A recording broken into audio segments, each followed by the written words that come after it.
so quickly, Charles. What could the offense have done to adjust and account for that? But what you're hoping is that you figure out and you see and get a clue that maybe there's going to be some pressure coming at you, and you change the blocking schemes. Maybe you go to max protection. The biggest one is maybe you bring your running back in to try and keep you clean.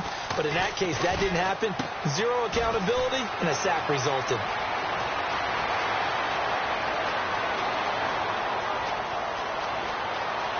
And all the way in for a Ravens touchdown. Jeremy Curley, 83 yards. And the Ravens have taken the early lead. And Charles, every play to score. I don't know how true that is, but he had to run a long way after that catch. Heck of a play.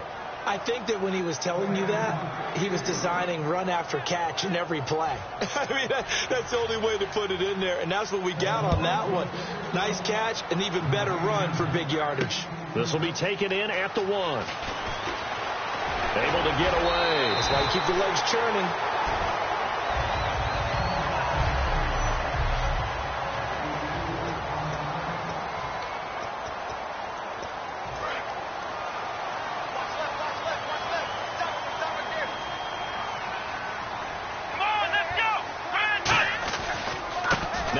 Carry for Latavius Murray. Oh, he pulls over him. And he'll work this one up to about the 38. 9 yards is the pickup there, and they'll have a 2nd and 1. First play of the drive. Let's give credit all around. Excellent blocking, but the guy carrying the ball, he was the finisher. A really nice run. Here's Johnson now, the fullback. And he'll get up to the 43-yard line. All week in practice, they stressed grounding, pounding the football, and they really executed it well there to get the first down. That usually means getting back to being physical in practice, because when you emphasize pounding the football, it doesn't really come together unless you practice it the same way you're going to play it in the game. So that means more bodies, more pads, and a whole lot of popping last week, and they got it done in the game. And after the play on the ground, that brings up 2nd down here.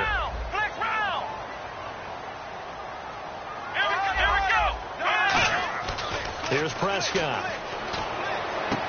He's got his tight end on the corner route. It's complete. And a nice gain of 21 yards. Okay, when the big guy runs a corner route, you're asking a lot no matter who's covering him. Doesn't matter whether it's a linebacker or a defensive back. Yeah. He usually has the advantage because of his body type. On first down, Murray. Latavius Murray. And into the end zone. Touchdown, Pittsburgh. Latavius Murray, his 3rd touchdown now on the year. And the Steelers are an extra point away from tying this thing up. It's good, and we're all tied at 7 apiece.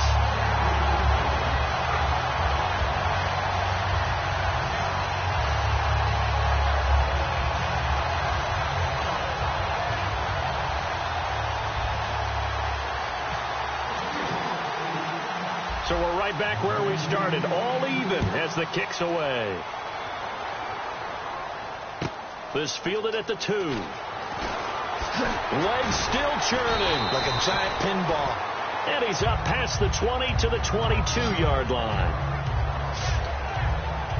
Here comes the Raven offense now, ready for another possession. And they'll just simply be looking to build off the confidence of the last time out where they scored a touchdown. And confidence is powerful, isn't it? When you scored once, you feel like you can go back out there and get it done again. Doesn't matter what the defense throws at them. They feel like they're in a groove right now, and they want to get out there and show it. Yeah, hoping to stay in that groove here this go-around. Here we go with 2nd and 7. Shift together here from the D-line. On 2nd down, Flacco to throw. Out to the flat. That's complete to his running back. And he showed some fancy footwork on the juke, but then quickly taken down. Well, they get the completed pass, but still have more to go here on 3rd down.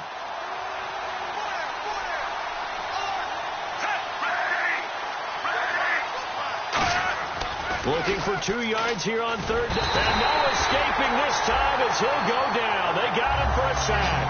Looks like a 9-yard loss. And it also brings up 4th. So on 4th down, the Ravens will call on Sam Cook to punt it away. Back deep for the Steelers, Antonio Brown. Now, we talk about players blitzing all the time. I often laugh and sometimes call it just straight-ahead pursuit. What a running start right back to the backfield for him. Yeah, it really didn't give anybody a chance to get up there and stop him. No, I mean, that's really, really difficult. You're asking a whole lot anyway, but when he gets that kind of a start and comes through clean, oftentimes the advantage definitely goes to the defensive player. And Pittsburgh getting set to take the field. And they will simply, Charles, be looking to duplicate what they did last drive when they were able to push it in for 6. And they hope it'll be that easy, right? To be able to take exactly what happened before, replicate it. They may have to make a few additional changes along the way because I'm sure the defense will make some adjustments, but they've got to have great confidence having scored the last time out. Well, on that play, the expression, don't blink, you might miss something, certainly applied. That was fast. Defense diagnosed the play, and it was over in a heartbeat. Now Prescott. Forced out to his left. And he'll be brought down at the 48-yard line. It's a gain of 5 on the play, and all of a sudden here, it's 3rd down.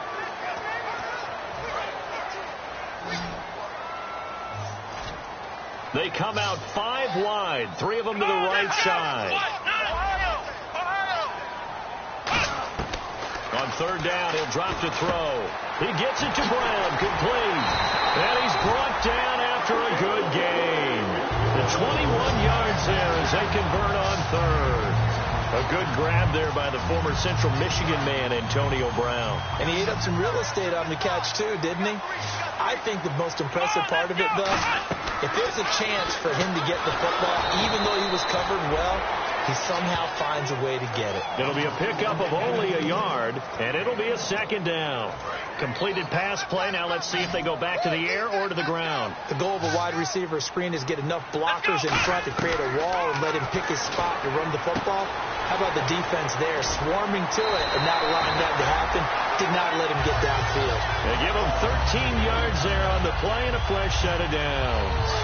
That was a nice completion on an out route, and those types of plays are the result of arm strength by the quarterback and timing by the receiver. They'll come out in the pistol. Looking for his running back, and he's got it. And he's in. Touchdown, Steelers.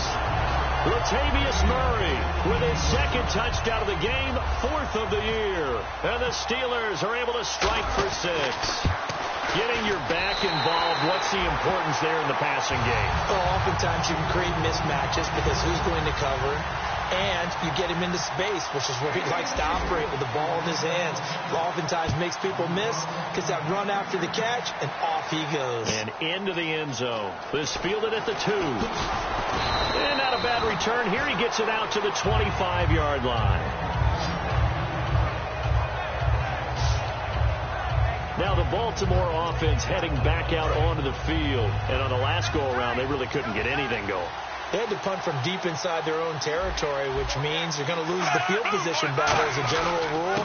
What they're looking for now is a little more consistency, move the ball at least a few times on offense, get a couple of first downs, and hopefully flip the field. Yeah, just something to build off of. That's what they're looking for here. 2nd down following the run. They come out here in the eye. Now some movement before the snap. And we'll hear from our referee for the first time this afternoon. Defense in a good spot. Let's see how the offense responds with a 2nd and 13 now.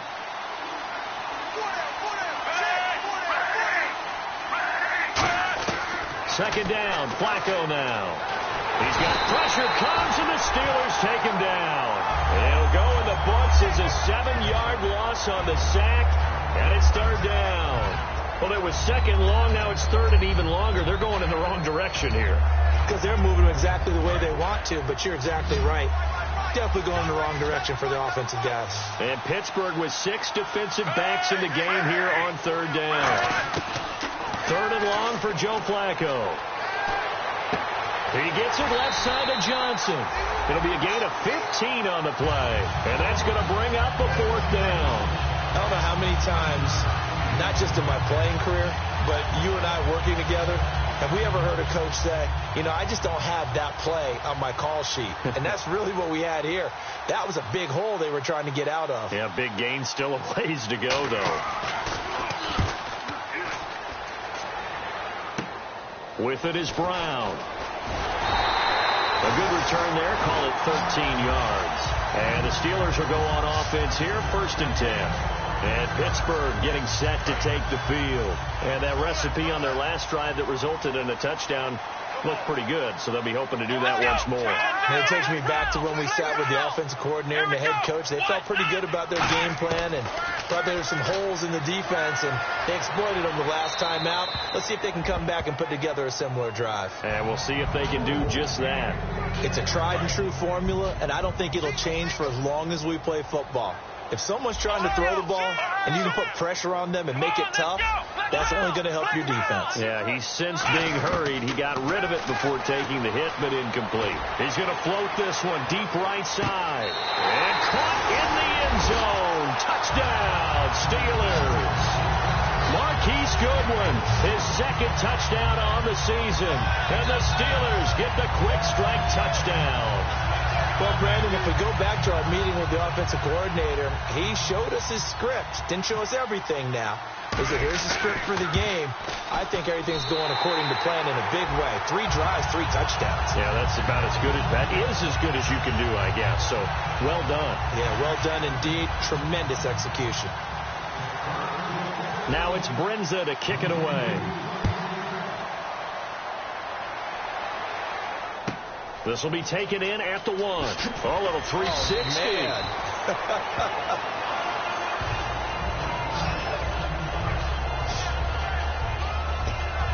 And now Baltimore gets set to take the field. And with this deficit, you can't have too many more drives like the last drive where you had to punt it away. You know what I would tell my offense right here? The punter doesn't exist, guys. He doesn't even exist. He's not a team anymore. I just cut it. All right? So you've got to go out and create some offense for us here and give us some points. No way does that guy get on the field on this drive. Poor punter. Yeah, it wasn't his fault. But hey, listen, there's got to be casualties at times. We're trying to win a game. On 2nd down for Seth. And some space here. And he's brought down after a good gain. Holding offense. So he got his hands a little too far outside. The ref caught him, threw the flag.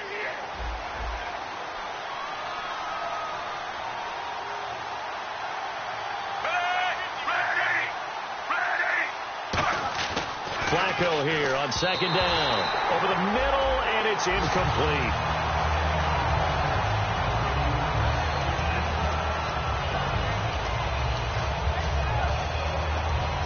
Trying to get one more in here before the quarter breaks. The Steelers insert their nickel defense on 3rd down. Yeah, they add a DB. Setting up to throw, Flacco. And this is going to be incomplete. 2nd quarter now. Brandon Gaudin and Charles Davis with you. It's the Ravens who have the football. They are, however, facing a 4th down situation.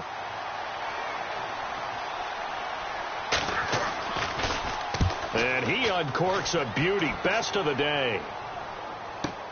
Now Brown. A good return there, 17 yards. And possession will switch hands, 1st and 10. Now Dak Prescott of the offense heading back onto the field. And he's been good. 2 first-half touchdown passes, no interceptions so far. Does a lot for your confidence. Does a great deal for your team. Gives them a lead, and they're feeling really good about how they're playing. I think he expects to throw at least another one. I was going to say, now he wants the first-half hat trick, doesn't he? Oh, without a doubt. Go ahead and fling him on the field, folks. He wants that type of celebration. Partner, you know I love to point out when teams break tendency and do something a little bit different from the norm. But when you run the ball in the first play of the drive, that's not a tendency breaker at all. That's just trying to establish yourself as you move forward. Man, it's caught at the 6-yard line. And into the end zone. Touchdown, Pittsburgh. A big play there. His first touchdown here of the new campaign. And the Steelers are going to add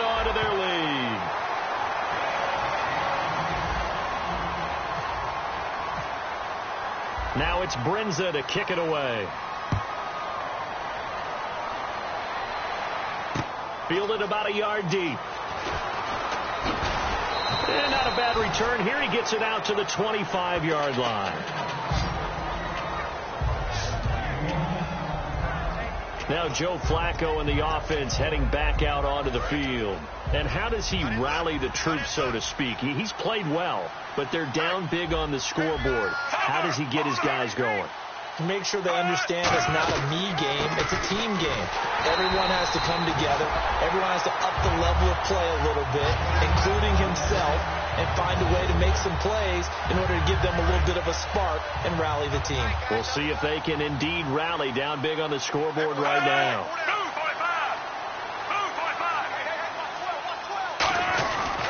Again they run. Again it's Forsett. And this one goes nowhere. Losing yardage back at the 22. Offense.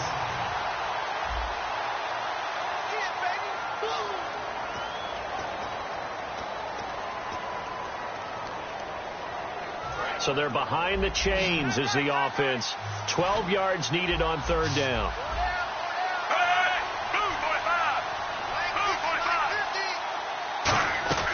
Third down. Flacco needs a decent chunk of yardage. And incomplete. He had nowhere to throw, so he just tossed it away.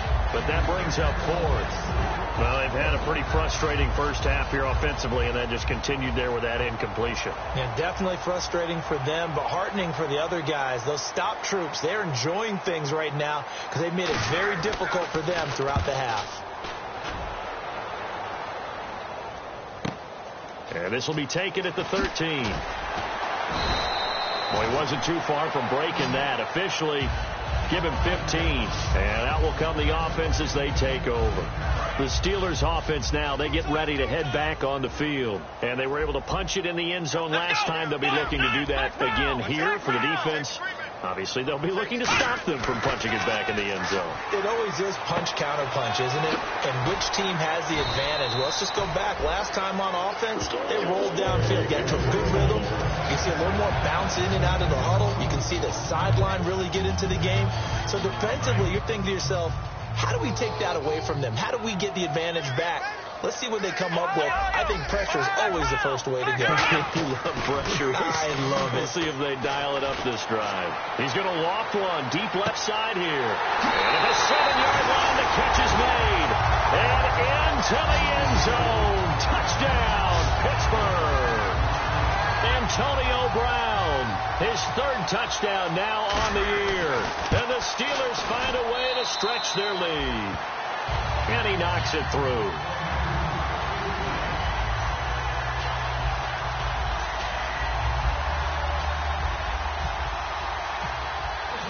Now it's Brinza to kick it away. Fielded about a yard deep. And he'll take it up past the 25 to the 26-yard line. Joe Flacco and company heading back out onto the field. A lot of the problems have been on the other side of the ball. Is that frustrating for a quarterback who's been playing well? It is, but there's no way that the best ones let their teammates know that. They actually take it upon themselves and say, okay, I have to do even more, or I need to put... Rush coming, and he's taken down. Bud Dupree from his outside linebacker spot, forcing the sack for a loss of 8. Well, that play was the very definition of fast, quick, and in a hurry. Suddenly, he was there. In a blink of an eye, that happened fast and a big sack. Flacco gives to Forsett. And nothing doing here as this time the run maybe gets him back to the line of scrimmage, but that's it. The linebacker, Ryan Shazier, there to make the tackle. Well, a well-executed blitz, no doubt. Great job by the linebacker. Maybe the quarterback, if he could have seen that, could have audibled there. Yeah, he needed to be in a different play because that one just meshed perfectly for the defense. All the gaps were filled except for the one the offense really wanted to run through, and that was filled by a big man wanting to make a tackle. And he made a great tackle. And he couldn't hang on to it through the contact. Incomplete. As tight ends go, he might not provide the super flashy plays very often, but he's pretty reliable. Usually an excellent target and normally catches what's thrown to him, but he didn't on that play. And he deserves a bronze leg as he gets this one away. Fielded just inside the 20. Good blocking there. Nearly sprung him. As it is, it'll go as a 19-yard return. And the offense will take over with a new set of downs. And Pittsburgh getting set to take the field. They come out here in the eye. They begin the drive with a run by Murray. And very little room to maneuver. He'll get this down to about the 39. 2 yards on the carry there. It'll be second down. That's a good play by the guys on the defensive side of the ball. Held him to a gain of 2. And that changes the playbook a little bit now for the guy calling plays. 2nd and 8. Now he's got to probably think about going to the air instead of maybe staying with the ground game. And he gets this one to midfield before he's brought down. It's a 10-yard pickup, and it moves the chains. Absolutely love the run right there. This guy's known for his quickness, but also for his speed. He's able to get to the second level almost before you blink if you give him any type of blocking. Always talk about slot receivers, and they're usually known as quicker than fast. In this case, we've got a guy who's quick and fast, and he used it to great advantage. Still fighting. Latavius Murray. And into the end zone. Touchdown, Pittsburgh. Latavius Murray on his way to a monster game. 3 first-half touchdowns. And this Steelers offense is running away with this one. So he's in for his 3rd score of the game, and a defense probably saying, man, we don't want to see this guy for a long time. It's bad enough when anyone scores a touchdown against you, but for one person to get 3, it almost sets him apart from the rest of the game, and no one likes to see any of those players on a pedestal, not from the defensive point of view. This is fielded at the goal line. Oh, look at the juke. And he'll get it up past the 20 to the 22-yard line. The Ravens offense now, they get ready to head back on the field. And down on the scoreboard, certainly needing to avoid what happened on the last drive, punting the football. Sense of urgency has to take over for them here. They know the score. They know the situation. And by the way, the punter no longer exists for their offense. That's how they have to treat this drive. They need points. Big time. Yeah, give him 4 yards there. It'll be 2nd and 6. Not a run that you're going to write home about, but still a good first down run. That's what an offense calls staying on schedule. 3 to 4 yards on first down, you're set up very well for the rest of the drive. They stay on the ground. 4 set again. They get 9 out of that one, and as a result, the drive continues. The defense came out with a look that they had prepped for all week to attack. They took advantage, got the first down. And the key words in there, prepped for all week. They really studied them, understood their tendencies, knew what they liked to do, and prepared their game plan accordingly. And, boy, the payoff was good. Now a clash of bodies here, and it's intercepted. A great read, and it's picked off. And a big turnover there as his guys will get the football back. And, Brandon, this is a real nice job defensively of getting inside a quarterback's head and figuring out, okay, where's he going with the football? Because you can make an educated guess defensively. Not all the time, but sometimes. And when you're right, you've got a decent chance of coming away with the football. 7 yards on the pickup there, and it'll leave him with a 2nd and 3. I know the toss play begins with the guy taking the snap and turning around and tossing it to the runner. But where the real intrigue is, can they seal the edge? Whether it's an offensive tackle or a tight end in the direction they want to run the football. If they do that, that's the result that you get, that type of a gain. If they don't, oftentimes it's not a very successful play. And he's going to be stopped up right at the line of scrimmage. 2 minutes remain here in the first half. Back to Heinz Field after this. We remind you that coming up at halftime, Larry Ridley will have the highlights and analysis of this first half from our studios in Orlando. And I have a feeling those highlights will be pretty one-sided, too. Yeah, I think you're right, partner. Give them a lot of credit. They ended up running the ball on a key third down situation. They were staring 3 and out in the face and found a way to flip the script and keep the ball moving on offense. Now a play fake here on first down. He's going to leave this for his running back. It's complete. It'll be a gain of 9, and it'll be 2nd and about a yard. And now they're in the hurry-up. That was 2nd down run for Murray. And he'll get it down to the 47 here. Now whistles come in. We're going to get a timeout here by the offense.